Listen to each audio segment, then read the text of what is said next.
নমস্কার, স্পেশাল ওয়ানে আপনাদের স্বাগত। আপনাদের সঙ্গে রয়েছি আমি বুদ্ধদেব এবং স্পেশাল ওয়ানে আজ আমাদের বিষয় অবশ্যই ভোট। হ্যাঁ, রাত পোহালেই লোকসভা ভোটের সূচনা, প্রথম পর্যায়ের ভোট, এবং এই প্রথম পর্যায়ের ভোটকে ঘিরেই এখন কার্যত গণতন্ত্রের উৎসবের সূচনা। এই গণতন্ত্রের উৎসব পৃথিবীর সর্ববৃহৎ উৎসব।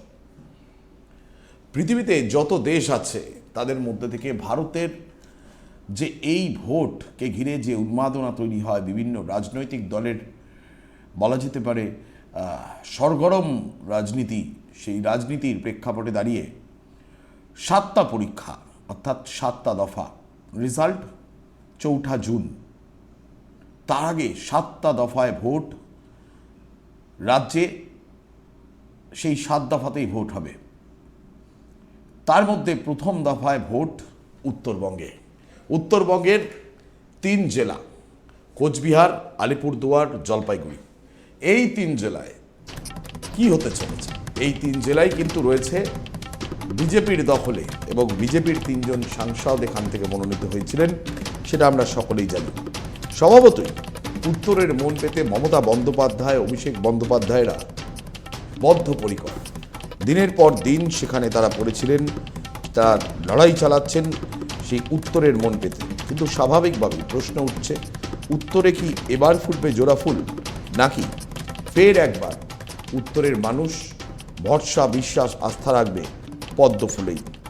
জোড়া ফুল বনাম পদ্ম ফুলের লড়াই, সেই লড়াইয়ের ভিত্তি করে ইতিমধ্যেই ব্যালট থেকে শুরু করে ইভিএম সমস্ত কিছু, অর্থাৎ এখন যেহেতু ব্যালট বক্স নেই, এখন ইভিএমই সব কিছু, সেই ইভিএম সম্পূর্ণভাবে রেডি করে বিভিন্ন বুথে বুথে পৌঁছানোর কাজ শুরু হয়ে গেছে। এবারের ভোটে প্রত্যেকটি সেন্টারে কিন্তু, অর্থাৎ যেখানে ভোট হবে সেই ভোট গ্রহণ কেন্দ্রে কিন্তু থাকছে ওয়েব ক্যামের ব্যবস্থা, থাকছে সিসিটিভিতে মুড়ে ফেলা হচ্ছে। আপনাদের একটু পরিসংখ্যানটা আমি জানানোর চেষ্টা করব। প্রথমেই যেখানে যদি আমরা তাকাই, জলপাইগুড়িতে ভোট হবে আগামীকাল। এখানে মোট 7টি বিধানসভা কেন্দ্র রয়েছে। মোট ভোটারের সংখ্যা 18,85,963 জন, যার মধ্যে পুরুষ ভোটার রয়েছে 9,58,611 জন, মহিলা ভোটার রয়েছেন 9,27,339 জন, তৃতীয় লিঙ্গের ভোটার রয়েছেন 13 জন। এখানে মোট পোলিং স্টেশন 1,904টি, এবং সেই সঙ্গেই আপনাদের জানিয়ে রাখবো যে এখানে মহিলা পরিচালিত মডেল পোলিং স্টেশন থাকছে 149টি, থিম ভিত্তিক পোলিং স্টেশন 13টি। 100% বুথেই থাকছে কেন্দ্রীয় বাহিনী, এবং শ্যাডো জোন বাদে 100% বুথেই ওয়েবকাস্টিংয়ের ব্যবস্থা। অন্যদিকে কোচবিহারের দিকে যদি তাকাই, তাহলে খুব পরিষ্কার হয়ে যাবে। কোচবিহারে মোট পোলিং স্টেশন 2043টি এবং ক্রিটিক্যাল পোলিং স্টেশন 196টি। আলিপুরদুয়ারে মোট পোলিং স্টেশন 1867টি, ক্রিটিক্যাল পোলিং স্টেশন 159টি। জলপাইগুড়ির ক্ষেত্রে 1000, যেটা আপনাদের আগেই বলেছি। প্রথম দফা নির্বাচনে লোকসভার মোট পোলিং স্টেশন পশ্চিমবঙ্গে যে 3টি কেন্দ্রে ভোট হচ্ছে সেখানে 5,814টি, মোট ক্রিটিক্যাল পোলিং স্টেশন 837টি। এই মুহূর্তে আমাদের সঙ্গে উত্তরবঙ্গ থেকে টেলিফোনে রয়েছেন জলপাইগুড়ি প্রতিনিধি রণজিৎ বোস। রণজিৎ, এই মুহূর্তে যে চিত্র আমরা দেখতে পাচ্ছি, একদম শেষ মুহূর্তের প্রস্তুতি, সেই প্রস্তুতির ওপর ভিত্তি করে কি মনে হচ্ছে, কতটা শান্তিপূর্ণ হতে চলেছে উত্তরবঙ্গের এই 3 জেলার ভোট? রণজিৎ, আমাদের সঙ্গে যোগাযোগ বিচ্ছিন্ন হয়ে গেছে। রণজিৎ বোস আমাদের প্রতিনিধি সেখানে উপস্থিত রয়েছেন, আবারও রণজিতের সঙ্গে যোগাযোগ করার চেষ্টা করব। তবে একটা বিষয় খুব পরিষ্কার, যে পরিসংখ্যান আপনাদের দিলাম আমরা, সেখানে দাঁড়িয়ে আপনাদের দেখাচ্ছিলাম যে কোথায় কত শতাংশ থাকছে, এবং জলপাইগুড়ির তথ্য আমরা তুলে ধরলাম।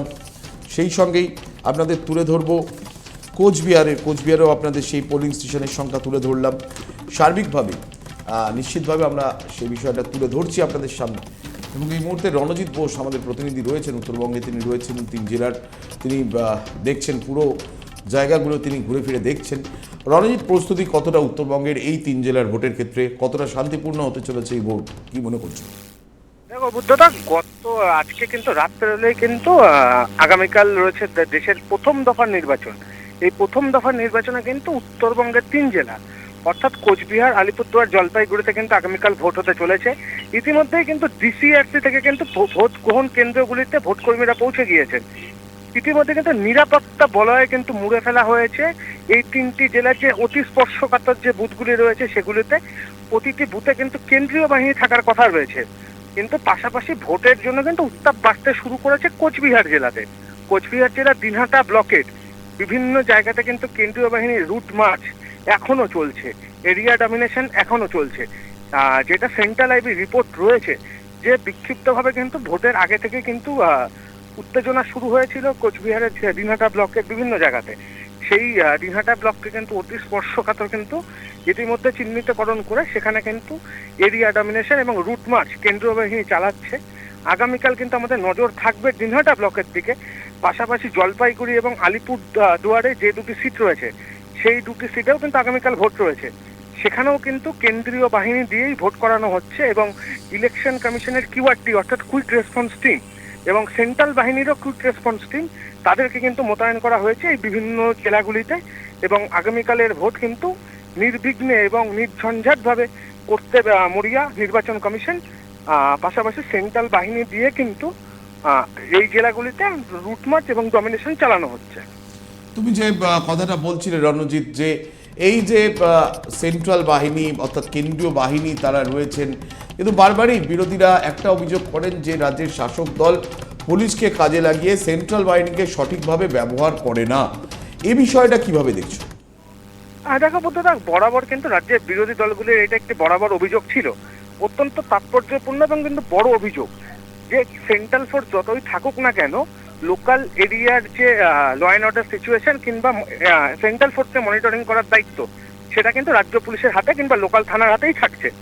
এবার বিরোধীদের অভিযোগ যে লোকাল থানার যারা আধিকারিকরা রয়েছেন তারা কিন্তু এদেরকে বিভিন্নভাবে মিসগাইড করে ভুল রুটে নিয়ে যায় এবং বিভিন্ন জায়গা থেকে কিন্তু তাদের পরিচালনা করতে কিন্তু সমস্যা তৈরি করে। এটা কিন্তু বরাবর বিরোধীদের একটি অভিযোগ ছিল, সেই অভিযোগ কিন্তু এবারও ছিল। এবং পাশাপাশি বিভিন্ন জায়গাতে কিন্তু রুট মার্চ এবং এরিয়া ডমিনেশন কিন্তু চলছে।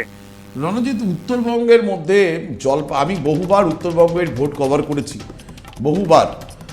সেই জায়গা থেকে আমি দেখেছি বারবারই পঞ্চায়েত ভোট হোক কিংবা পৌরসভার ভোট হোক কিংবা লোকসভার ভোট হোক বা বিধানসভার, জলপাইগুড়ি জেলার ক্ষেত্রে স্পেসিফিক একটা বিষয় উঠে আসে, যেখানে বলা হয় জলপাইগুড়ি জেলাতে যারা সন্ত্রাস চালাবে বা রিগিং করার চেষ্টা করে তাদের নাকি উল্টে দেয় জনতা।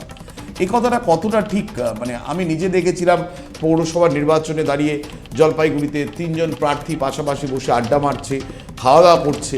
এই চিত্রটা অর্থাৎ ভোটে একটা সৌজন্যমূলক চিত্র, সেই চিত্রটা কি বহাল থাকবে বলে মনে করছে এবারে জলপাইগুড়ি জেলার ক্ষেত্রে?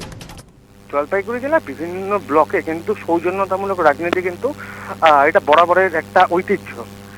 গত বছর লোকসভার পর বিধানসভা, বিধানসভার পর পৌরসভা, পাশাপাশি পঞ্চায়েত নির্বাচনেও কিন্তু এই সৌজন্যতা বজায় ছিল। এইবারও কিন্তু ইলেকশন ডিক্লেয়ার হওয়ার পর থেকে জলপাইগুড়ি জেলা জুড়ে কিন্তু কোনো রকম বড় দুর্ঘটনা কিংবা বিরোধীদের অভিযোগ কিন্তু বড় অভিযোগ এখনো কিন্তু সামনে আসেনি। লোকসভা ভোটেও এক প্রকার বলা যেতে পারে যে এই জলপাইগুড়ি জেলার বিভিন্ন ব্লকগুলিতে শান্তিপূর্ণ এবং অবাধ নির্বাচন হতে চলেছে। যদিও কালকের যতক্ষণ না ভোট সব মিলিয়ে নির্বিঘ্নে কাটছে ততক্ষণ পর্যন্ত কিন্তু দাবি করে কিছুই বলা সম্ভব নয়। বুদ্ধদা, আলিপুরদুয়ার এবং জলপাইগুড়ির চিত্রটা আলাদা হলেও কোচবিহার নিয়ে একটা বাড়তি টেনশন কিন্তু থাকছে, কারণ উদয়ন গুহ একদিকে রয়েছেন, অন্যদিকে প্রার্থী বিজেপির প্রার্থী নিশীথ প্রামাণিক রয়েছেন। সেখানে ইতিমধ্যেই জগদীশ বাসুনিয়ার বিরুদ্ধে একটা অভিযোগ উঠে এসছে যে তিনি যে হলফনামা দিয়েছেন সেখানে তিনি তার 2 স্ত্রীর কথা উল্লেখ করেননি। এটা যেমন উঠে এসছে, তেমনি আমরা দেখছি দিনহাটা ব্লকে বিভিন্ন জায়গায় কিন্তু একটা সংঘর্ষের পরিস্থিতি তৈরি হচ্ছে। সেক্ষেত্রে কেন্দ্রীয় বাহিনী বা প্রশাসন কতটা সজাগ রয়েছে? দেখো বুদ্ধদা, তোমাকে বলে রাখি, লোকসভা ভোট নয়, গত বছর বিধানসভা ভোটেও কিন্তু কোচবিহার জেলার শীতলকুচিতেও কিন্তু একটি একদমই। ঘটনা ঘটেছিল। পাশাপাশি এই বছর কিন্তু দেখা যাচ্ছে দিনহাটা সহ কোচবিহার জেলার প্রায় অধিকাংশ অঞ্চলই কিন্তু একটা রাজনৈতিক ঠোকাঠুকির মধ্যে রয়েছে। সেই জায়গায় দাঁড়িয়ে উদয়ন এবং নিশীথের দৌরাত্ম্য কিন্তু প্রথম নয়, প্রথম থেকেই কিন্তু একটা রাজনৈতিক তরজা, পাশাপাশি হাতাহাতি, কেন্দ্রীয় বাহিনী এবং রাজ্য পুলিশের মধ্যে হাতাহাতি আমরা দেখেছি রাস্তায় দাঁড়িয়ে। সেই জায়গায় দাঁড়িয়ে গতকাল কিন্তু মিহির গোস্বামী, বিজেপি নেতা মিহির গোস্বামী কিন্তু সাংবাদিক বৈঠক করে জানিয়েছেন যে তিনি ইলেকশন কমিশনের কাছে যাচ্ছেন উদয়ন গুহকে যাতে ইলেকশন চলাকালীন তাকে যাতে হাউস অ্যারেস্ট, গৃহবন্দী রাখা যায় সেই বিষয়ে। এক প্রকার কিন্তু বলা যেতে পারে কোচবিহার জুড়ে কিন্তু একটা ভয়ের বাতাবরণ ইলেকশন শুরু হওয়ার পর থেকে, ডিক্লেয়ার হওয়ার পর থেকেই ছিল। আগামীকাল সকাল থেকেই যখন ইলেকশন চলবে সেই সময় কোচবিহারের কোন কোন অঞ্চল উত্তপ্ত হয় এবং কোথায় কোথায় শান্তিপূর্ণ নির্বাচন হয় সেই দিকে কিন্তু আমাদের একটা নজর থাকবে। আমরা দেখেছিলাম রণজিৎ, কোচবিহারের দিনহাটার ক্ষেত্রে কোচবিহার থেকে গতবার 2019-এ সাংসদ হলেন নিশীথ অধিকারী। পরবর্তীতে 2021-এর বিধানসভা ভোটেও তিনি উদয়ন গুহকে পরাস্ত করেছিলেন এবং সেটা খুব কম ব্যবধান ছিল। পরবর্তীতে নিশীথ অধিকারী সাংসদ পদে থেকে যাওয়ার জন্য বিধায়ক পদে তিনি ইস্তফা দেন এবং বিধায়ক তিনি হননি। ফলত সেখানের উপনির্বাচনে ব্যাপক মার্জিনে জয় পেয়েছিল শাসক শিবিরের উদয়ন গুহ। মানে প্রথমবার ফেল করে দ্বিতীয়বার ব্যাপক ব্যবধান বাড়িয়েছিলেন উদয়ন। সে বিষয়টা কি নজর রাখছে বিজেপি শিবির? সেই বিষয়টা যেমন নজর থাকছে, পাশাপাশি নিজেদের রিভাইভ করেছে বিজেপি। বিভিন্ন যেই জায়গাগুলোতে সংগঠন দুর্বল ছিল, এমনটাই কিন্তু দাবি করছেন বিজেপি নেতৃত্ব, যে যে জায়গাগুলোতে সংগঠন দুর্বল ছিল সেই জায়গাগুলোতে সংগঠন বাড়ানো হয়েছে। সর্বোপরি বিজেপি নেতৃত্বদের যেটা দাবি যে এলাকার বাসীরা, কোচবিহার জেলাবাসী, তারা কিন্তু বরাবর শান্তি চায়, তারা কিন্তু বরাবর বিজেপির পাশেই রয়েছে। এই বছর নির্বাচন ঘোষণা হওয়ার পর থেকেই কিন্তু দেখা গিয়েছে বিভিন্ন জায়গাতে সভা করেছেন রাজ্যের মুখ্যমন্ত্রী, তৃণমূলের সেক্রেটারি অভিষেক বন্দ্যোপাধ্যায়, পাশাপাশি কিন্তু তৃণমূলের রাজ্য নেতৃত্ব কিন্তু কোচবিহার আঁকড়ে পড়েছিলেন। সেই জায়গাতে দাঁড়িয়ে কিন্তু আত্মবিশ্বাসী নিশীথকে কিন্তু বারবার বলতে শোনা গেছে যখন রেজাল্ট বেরোবে কোচবিহারবাসীর আশীর্বাদ নিয়ে তিনি আবার পার্লামেন্টে যাবেন এবং নরেন্দ্র মোদীর যে দাবি রয়েছিল 400 পার, সেই 400টা আসনের যে মাইলস্টোন, সেই মাইলস্টোন ছুঁতে পারবে বিজেপি। শেষ প্রশ্ন রাখবো তোমার কাছে। মমতা বন্দ্যোপাধ্যায়, অভিষেক বন্দ্যোপাধ্যায়রা কার্যত উত্তরবঙ্গে মাটি কামড়ে পড়ে রয়েছেন এখনো বলা যেতে পারে, কারণ শুধুমাত্র কিন্তু উত্তরবঙ্গে এই 3 আসনেই নয়, পরবর্তীতে দার্জিলিং আসনে ভোট রয়েছে, মালদাতে ভোট রয়েছে, বালুরঘাটে ভোট রয়েছে, অর্থাৎ 2 দিনাজপুরে ভোট রয়েছে, অর্থাৎ উত্তরবঙ্গের বিভিন্ন দিকে কিন্তু ভোট রয়েছে। সেই নিরিখে কিন্তু মমতা বন্দ্যোপাধ্যায় কিংবা অভিষেকের চ্যালেঞ্জ উত্তরবঙ্গ থেকে কিভাবে আসন ছিনিয়ে আনা যায়, সেই জল্পনা, সেই কল্পনা বা সেই আশা কতটা, সেই স্বপ্ন কতটা সত্যি হতে পারে বলে মনে করছো? দেখো বুদ্ধদা, যদি আমরা পরিসংখ্যানের নিরিখে দেখি তাহলে কিন্তু 2019 সালের লোকসভা নির্বাচনে কিন্তু উত্তরবঙ্গে খাতা খুলতে পারেনি তৃণমূল। পরবর্তীতে বিধানসভা নির্বাচন, সেই নির্বাচনে কিন্তু দেখা গেল যে বিজেপির পাল্লা ভারী উত্তরবঙ্গে। এক প্রকার সেখানে কিছুটা তো নিশ্চিতভাবে কিছুটা তো রিভাইভ করেছিল তৃণমূল। কোচবিহারে 2-1টি আসন পেয়েছিল, জলপাইগুড়িতে আমরা দেখেছি। আলিপুরদুয়ারের আসন না পেলেও বাদবাকি জায়গায় কিন্তু অনেকটাই রিভাইভ করার চেষ্টা করেছিল রাজ্যের শাসক দল তৃণমূল। বুদ্ধদা, যে ঘটনাটি যেটি আছে যে বিভিন্ন জায়গাতে কিন্তু বিরোধীরা একটা অভিযোগ বারবার করেছেন যে পৌরসভা কিংবা পঞ্চায়েত ভোটে কিন্তু মানুষেরকে নিজেদের গণতান্ত্রিক অধিকার প্রয়োগ করতে দেওয়া হয়। যেরকম একদমই রণজিৎ, যেরকমটা হয়েছিল 2018 সালে, সেখানেও কিন্তু মানুষকে ভোট দিতে দেওয়া হয়নি। গণতন্ত্রের উৎসবে পঞ্চায়েত ভোটে তাদের ভোট দিতে দেওয়া হয়নি, অনেক সময় মিউনিসিপ্যালিটি ভোটে ভোট দেওয়া হয়নি।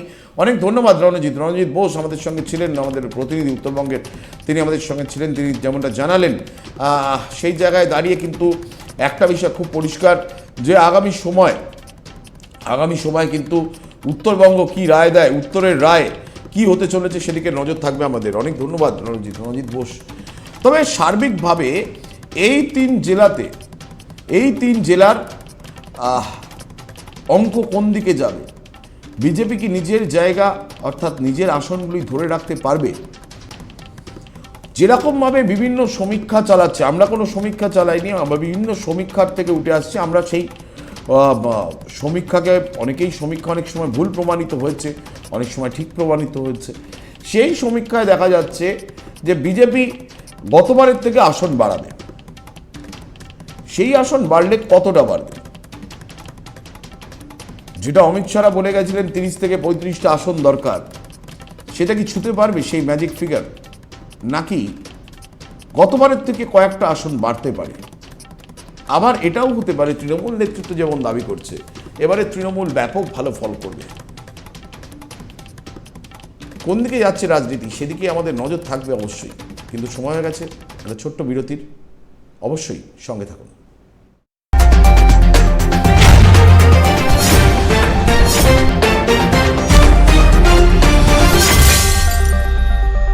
শ্যামবাজার আসানসোলের পর এবার সোদপুরে স্টার্লিং হাসপাতাল। এখানে বিশ্বমানের ডাক্তারদের সাথে থাকছে অত্যাধুনিক চিকিৎসা পরিষেবা। হাসপাতালের পরিষেবায় থাকছে আইসিইউ, এনআইসিইউ, ডায়ালিসিস, ওপিডি, ওটির সুব্যবস্থা। এছাড়াও বিশ্বমানের অভিজ্ঞ চিকিৎসক দ্বারা কার্ডিওলজি, নেফ্রোলজি, হেমাটোলজি, গাইনোকোলজিস্টের সুব্যবস্থাও রয়েছে স্টার্লিং হাসপাতালে। ঠিকানা 20 বিচি road, Sodepur, Kolkata 7,115,000। Phone number 7596088012, 7596088014। এছাড়াও 25630017 থেকে 0019। সুস্বাস্থ্য শেষ কথা, স্টার্লিং হাসপাতাল, সোদপুর। যে কোনো ধরনের বিজ্ঞাপনের জন্য আপনাদের একমাত্র বিশ্বস্ত খবরের চ্যানেল নিউজ বর্তমান। বিজ্ঞাপন দেওয়ার জন্য সত্বর যোগাযোগ করুন 8617203451 এবং 03325950000 এই নম্বরে।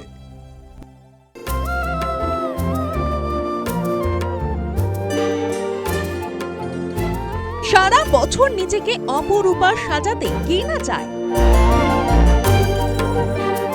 পুরনো সোনার উপর গহনা ভাঙিয়ে নতুন হলমার্ক সমৃদ্ধ গয়না পেতে চান? চলে আসুন হাজরা এন্ড সন্সে, আপনার নতুন গয়নার বিশ্বস্ত ঠিকানা।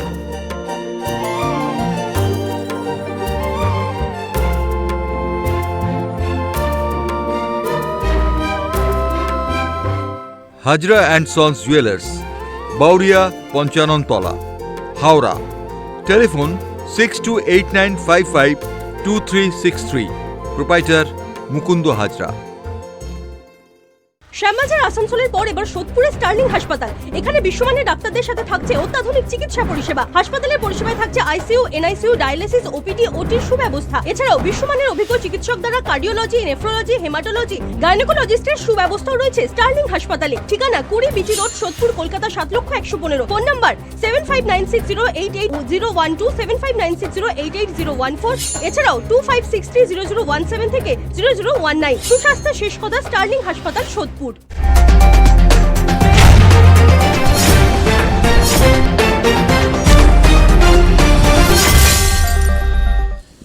ফিরলাম বিরতির পর। আপনারা দেখছেন স্পেশাল ওয়ান, এবং স্পেশাল ওয়ানের যে আজকের বিষয় অবশ্যই সেই রাত পোহালেই গণতন্ত্রের উৎসব এবং রাত পোহালেই যে ভোট, সেই ভোট নিয়ে আমাদের আলোচনা চলছে। উত্তরবঙ্গের দিকে আমাদের নজর রয়েছে, কারণ সেখানে 3টি আসনে ভোট, কোচবিহার, আলিপুরদুয়ার এবং জলপাইগুড়িতে। সেখানকার প্রতিনিধি আমাদের উত্তরবঙ্গের, তিনি তুলে ধরলেন পুরো বিষয়টা, রণজিৎ বোস। এরই পাশাপাশি আমাদের সঙ্গে আরও একজন রাজনৈতিক বিশ্লেষক রয়েছেন আলিপুরদুয়ারেরই, এবং তিনি সাংবাদিকের ওয়ার্ডে অগ্রজ রায় আমাদের সঙ্গে রয়েছেন। অগ্রজ, সার্বিকভাবে আলিপুরদুয়ারের কি পরিস্থিতি এই মুহূর্তে রয়েছে? আলিপুরদুয়ারে কতটা শান্তিপূর্ণ ভোট হওয়া সম্ভব বলে মনে করছো?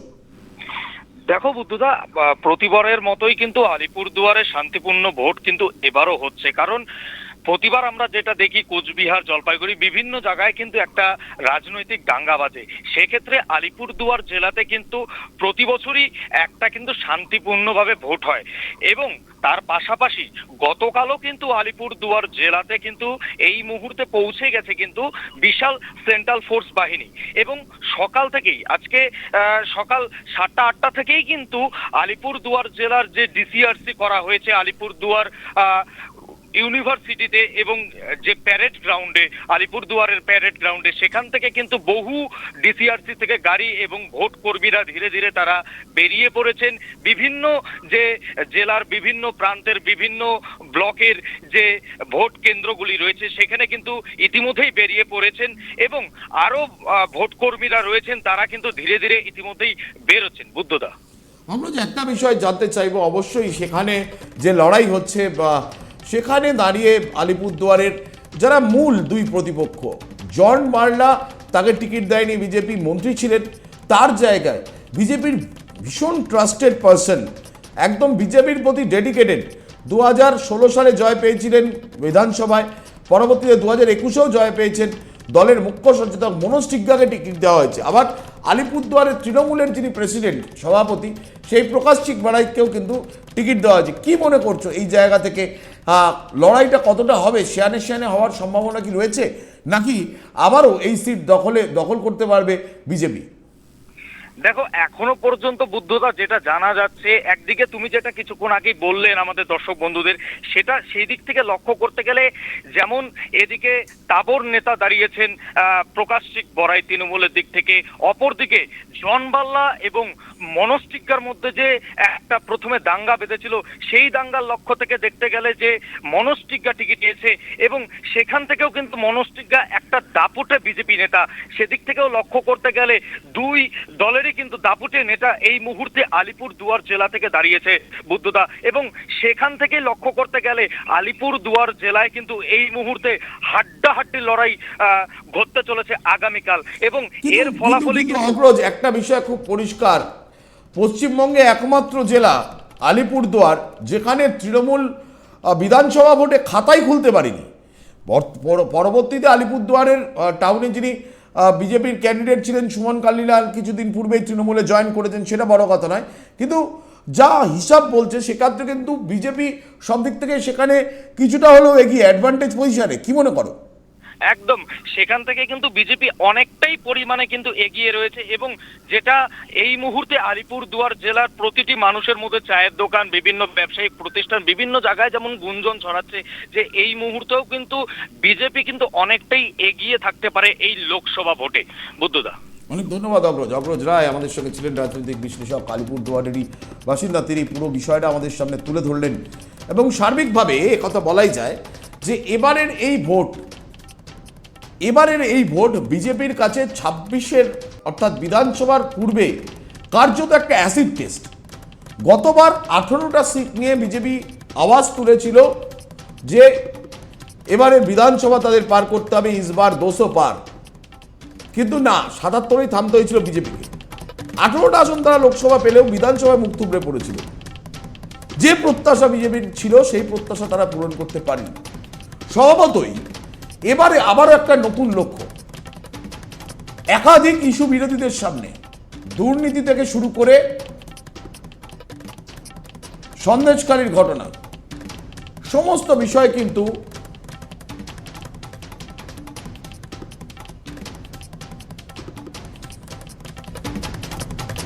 স্বভাবতই এই নিয়েই কিন্তু রাজনৈতিক পারদ চড়ছে, এবং রাজনৈতিক পারদ এতটাই চলেছে সেটা আগামী দিনে বিজেপির কাছে অবশ্যই অ্যাসিড টেস্ট হতে যাচ্ছে।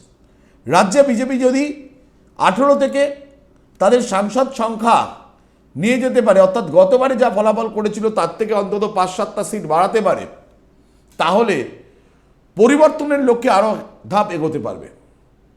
সেই অ্যাসিড টেস্টে কতটা উত্তীর্ণ হতে পারবে সাফল্যের সঙ্গে বিজেপি, এখন সেটাই দেখায়। আজকের মতন স্পেশাল ওয়ান এখানেই শেষ করছি। অন্যান্য যাবতীয় খবরের জন্য আপনাদের চোখ থাকুক শুধুমাত্র নিউজ বর্তমানের পর্দায়। জয় হিন্দ।